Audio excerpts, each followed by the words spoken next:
pessoa, seja bem-vindo, seja bem-vinda a mais uma aula. Hoje a gente vai falar sobre multiplicidade de raiz. Nós vimos na aula passada, pelo teorema fundamental da álgebra, que nós podemos chegar a uma fatoração máxima do nosso polinômio e assim entender todas as raízes dele, né, do nosso polinômio ou da nossa equação polinomial. Como eu já havia avisado, muitas vezes a gente vai tratar desses objetos quase como se eles fossem a mesma coisa. Porque quando eu pego uma equação polinomial, é como se eu estivesse investigando as raízes de um polinômio, né? Então, nós vimos na última aula que um polinômio ou uma equação polinomial possui exatamente n raízes, onde n é o grau dessa equação polinomial ou o grau do polinômio que compõe essa equação polinomial. Grau esse que é maior ou igual a 1.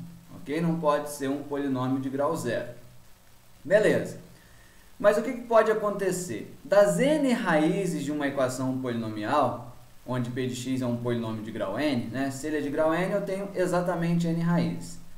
Como elas não são necessariamente distintas, algumas delas podem ser iguais entre si, né? Então eu posso ter raízes repetidas, raízes que aparecem repetidas vezes.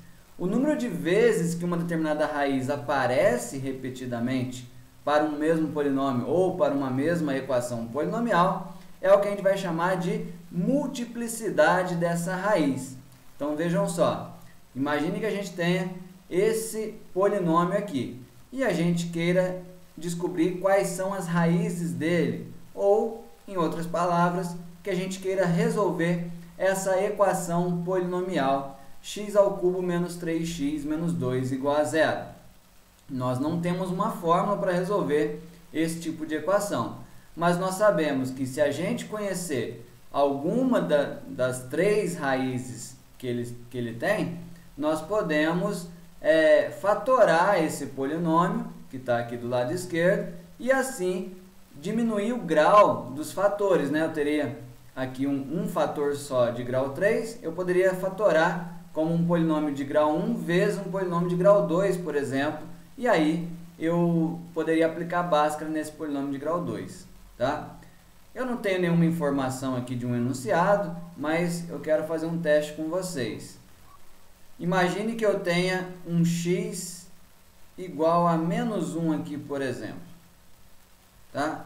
Por que x igual a menos 1? É porque eu já preparei isso aqui, eu sei que vai dar certo, não precisa ficar preocupado, estou só fazendo um teste.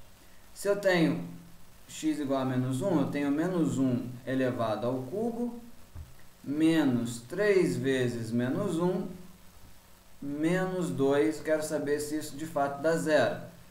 Então eu tenho menos 1 ao cubo é menos 1, menos 3 vezes menos 1 vai dar mais 3, e menos 2 igual a zero. Aqui eu tenho menos 1 mais 3, 2, 2 menos 2, 0, 0 é igual a zero. Ou seja, quando eu coloquei x igual a menos 1, a minha equação ela foi satisfeita.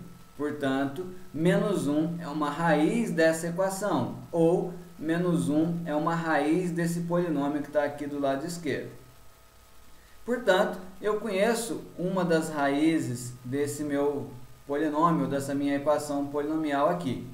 Se eu sei que menos 1 é raiz, eu sei então que esse polinômio ele é divisível por x menos 1. É divisível por x menos 1 não, né? Por x menos menos 1. Por x mais 1. Desculpem. Então eu vou dividi-lo. Ok? Eu fiz pelo método da Brio-Ruffini na última aula, vou fazer pelo método da chave agora. Eu tenho x ao cubo menos 3x menos 2 dividido por x mais 1. Isso vai dar x ao quadrado, vai ficar x ao cubo mais x ao quadrado. Na hora que eu subtrair, vai ficar menos x quadrado, menos 3x menos 2. Vai ficar menos, x quadrado aqui, vai ficar menos x, vai ficar menos x quadrado mais menos x. Na hora que eu subtrair, vai ficar zero, vai ficar menos 2x menos 2, Então, menos 2, menos 2x, menos 2, o resto é zero, como eu esperava. Portanto, esse polinômio aqui, ele pode ser escrito como x mais 1, que multiplica esse quociente, x ao quadrado menos x menos 2. Então, a minha equação polinomial, ela ficou quebrada ali do lado esquerdo como um polinômio de primeiro grau e um polinômio de segundo grau. Essa é a grande vantagem do teorema do fator que a gente estudou lá quando a gente estava estudando os polinômios.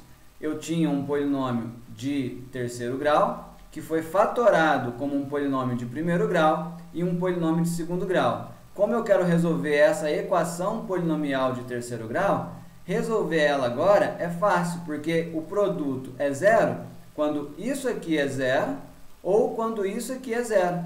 Isso aqui é zero para x igual a menos 1, que é a raiz que eu tinha testado antes. E agora eu posso encontrar as outras duas raízes desse polinômio aplicando o Bhaskara aqui. Eu tenho que x é igual a menos b, mais ou menos b quadrado, raiz de b quadrado, menos 4ac, vai ficar mais 8. Tudo isso dividido por 2a. Então, eu vou ter x é igual a 1 mais 3 sobre 2, 1 mais 3, 4 sobre 2, 2. E eu vou ter x menos 3 menos 2 sobre 2 menos 1. Reparem que a raiz menos 1 apareceu mais uma vez. Ela apareceu aqui e ela apareceu aqui. A raiz menos 1 apareceu duas vezes. É disso que eu quero falar. Das três raízes desse polinômio, dessa equação polinomial de terceiro grau, uma é menos 1, outra é 2 e a terceira é menos 1 de novo. Ou seja, o menos 1 aparece como raiz dessa equação polinomial duas vezes. Então, ela tem multiplicidade 2, ou a gente vai dizer que é uma raiz dupla, ok? Se eu quisesse escrever esse polinômio ali do lado esquerdo da equação na forma fatorada, eu escreveria x mais 1 vezes x mais 1 vezes x menos 2. Porque aparece a raiz 2, aparece a raiz menos 1 e aparece a raiz menos 1. Em outras palavras, eu poderia escrever ainda x mais 1 ao quadrado, porque ele aparece esse mesmo fator duas vezes, vezes x menos 2 igual a zero. Então, reparem que aqui aparece explicitamente quantas vezes a raiz menos 1 apareceu para essa equação polinomial. Ela é uma raiz dupla, é uma raiz de multiplicidade 2. Então, é isso que é multiplicidade de uma raiz. Quando uma raiz aparece mais de uma vez, a gente vai dizer que ela tem multiplicidade 2, ou multiplicidade 3, multiplicidade 4. Quando ela aparece uma vez só, como é o caso da raiz 2 aqui, a gente pode dizer que é uma raiz de multiplicidade 1, ou que é uma raiz simples, ok? Bom, além disso, a gente pode dizer ainda que esse polinômio aqui é divisível por x mais 1 ao quadrado, já que a raiz menos 1 ela é dupla. Então, é uma coisa implica na outra. Um outro exemplo aqui, para ficar um pouquinho mais claro, veja só esse polinômio aqui já fatorado. Esse polinômio de quinto grau, de grau 5, ele pode ser fatorado dessa maneira: x menos 3 vezes x menos 3 vezes x menos 3 vezes x mais 1 vezes x mais 1. O que eu posso interpretar aqui? Que a raiz 3, ela aparece 3 vezes, então é uma raiz tripla. E a raiz menos 1, ela é uma raiz dupla.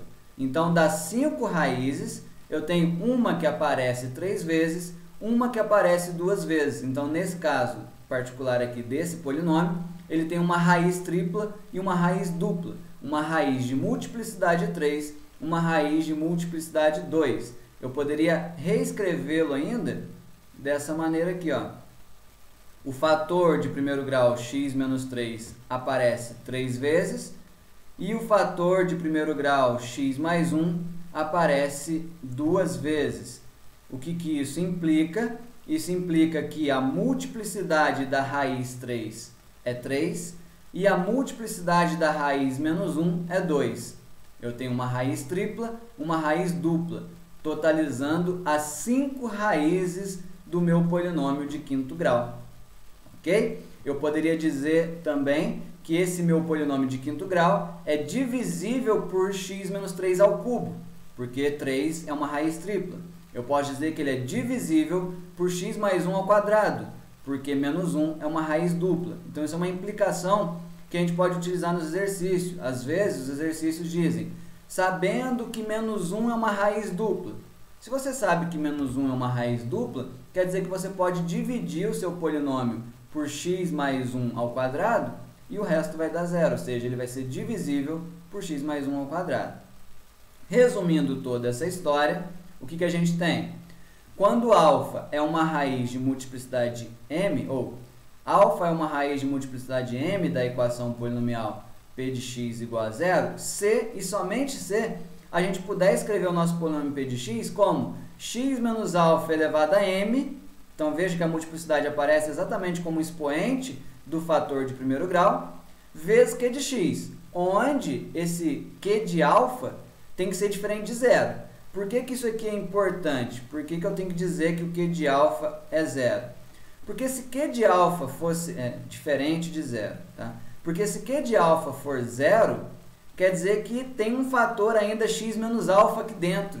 Então, a minha multiplicidade seria maior do que m, seria m mais 1, ou até m mais 2, dependendo da quantidade de vezes que esse α fosse raiz do q de x.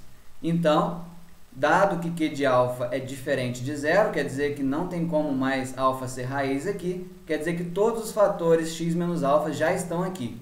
Portanto, eu vou dizer que eu tenho uma raiz de multiplicidade m quando o meu polinômio p de x for divisível por x menos α elevado a m. A gente viu ali no caso anterior, do exemplo de quinto grau, eu tinha x menos α ao cubo e tinha x menos beta ao quadrado, ou seja, eu tinha uma raiz de multiplicidade 3 e uma raiz de multiplicidade 2, ok?